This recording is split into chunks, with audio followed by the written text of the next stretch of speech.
नमस्कार, मैं हूं मनीष मणि और आप देख रहे हैं दबंग इंडिया।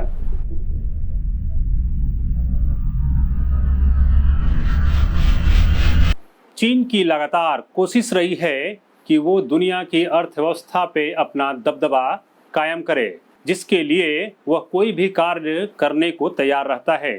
दुनिया की अर्थव्यवस्था पर कब्जा करने के लिए ही उसने कोरोना जैसी महामारी को जन्म दिया।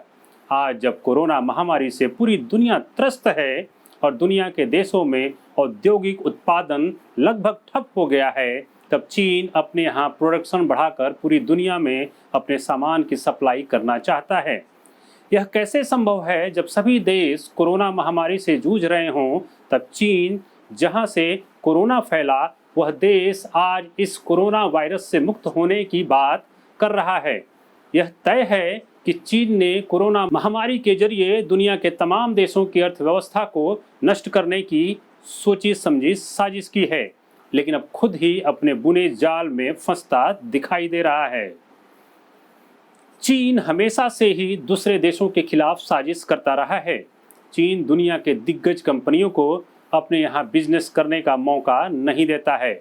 वह जानता है कि भारत की तरह ही उसका बाजार भी बहुत बड़ा है और अगर गूगल और फेसबुक जैसी दिग्गज कंपनियां उसके देश में आती हैं तो वह बहुत आसानी से अपने बिजनेस को और भी ग्रो कर सकती हैं। इसलिए चीन अपने यहाँ बहुत सी कंपनियों को घुसने नहीं देता। गूगल, फेसबुक, व्हाट्सएप, ट्विटर और अमेजन जैसी कंपनियां पूरी दुनिया में काम करती हैं, लेकिन चीन ने इनके लिए नो एंट्री का बोर्ड लगा रखा है। चीन ने इनकी नकल कर अपने लोगों के लिए इसी तरह की चाइनीज प्लेटफॉर्म मुहैया कराया है।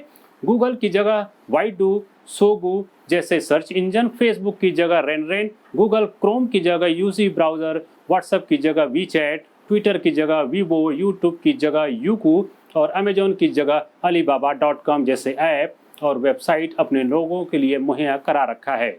चीन के लोगों को इन चाइनीज़ प्लेटफॉर्म के अलावा दूसरे देशों के सोशल और बिजनेस नेटवर्क को यूज़ करने पे पूरी तरह पाबंदी अनाधिकारिक तौर पर लगा रखी है। यह सभी देशों को पता है कि इसके बावजूद भी चीन पूरी दुनिया में अपने इन सोशल नेटवर्क को प्रमोट करने का कोई मौका नहीं छोड़ता। वह दूसरे देशों के लोगों को तरह तरह के प्रलोभनों के द्वारा अपने यूसी ब्राउज़र और वीचैट जैसे सोशल नेटवर्क को प्रयोग करने के लिए प्रोपेगेंडा करता रहता है। अपने देश भारत में देखें तो चाइनीज़ टिकटॉक की दीवानगी आप देख सकते हैं। वीचैट और यूसी ब्राउज़र का भी उपयोग भारतीयों द्वारा खूब किया जाता है। दीपावली हो या होली के सामान, मोबाइल हो या लैपटॉप, कपड़े, मूर्तियां हो या खिलौने या शादी ब्याह के सामान, हर मौक़ों के लिए आज हम चाइनीज़ सामानों का प्रयोग धड़ल्ले से कर रहे हैं। 2018-19 में भारत ने चीन से $70 बिलियन का सामान इंपोर्ट किया, जबकि लगभग $17 बिलियन का एक्सपोर्ट भारत द्वारा किया गया। आप इसी से अंदाजा लगा सकते हैं कि चीन हमसे कितना कमा रहा है। चीन जानता है कि हम भारतीय उसके सामानों के ऊपर निर्भर हो गए हैं, इसीलिए तो चाइना हमसे ही अरबों रुपए कमा रहा है और बॉर्डर पर हमें ही आंखें दिखा रहा है। इसलिए ज़रूरी है कि हम भारतीय चीन को सबक सिखाएं, उनके सामानों का बहिष्कार करें। यह बहुत कठिन नहीं है। इसे आप और हम धीरे धीरे कुछ ही दिनों में कर सकते हैं। इसके लिए ज़रूरी नहीं कि अभी जो आपके पास मोबाइल और लैपटॉप हो उसे आप फेंक दें, लेकिन जो तुरंत किया जा सकता है वो है टिकटॉक, उसी ब्राउज़र को तुरंत अपने मोबाइल से डिलीट करना और कभी दोबारा इसका प्रयोग न करना। आगे से कोई भी चाइनीज़ सामान को न खरीदें। मेड इन चाइना के नाम से ही आपको नफरत हो जानी चाहिए और कोशिश करें कि आप भारतीय सामानों का उपयोग ही करें। अगर हम ऐसा करते हैं तो कल ज़रूर हमारे देश की कंपनियां आगे आएंगी, जिससे कि हमारे यहाँ ही नौकरियां और रोजगारों का सृजन होगा।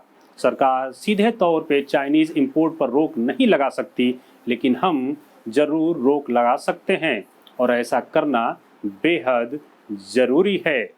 यह हमारे और आपके भविष्य के लिए अति आवश्यक है कि चाइना को हम सबक सिखाएं और उसके सामानों को खरीदना पूरी तरीके से बंद करें। जब तक हम ऐसा नहीं करेंगे, चाइना अब हमें आंख दिखाता रहेगा। अगर हमने जिस दिन ऐसा करना शुरू कर दिया उस दिन चाइना में भयंकर बेरोजगारी पैदा होने लगेगी, जिससे कि चाइनीज सरकार के खिलाफ वहाँ की जनता आंदोलन कर देगी और उस आंदोलन के परिणाम स्वरूप ये होगा कि वहाँ की भ्रष्ट सरकार अपदस्थ हो जाएगी और हो सकता है कि नई सरकार जब बने तो एक शांतिपूर्ण माहौल भारत और चाइना के बीच संपन्न हो। आज बस इतना ही।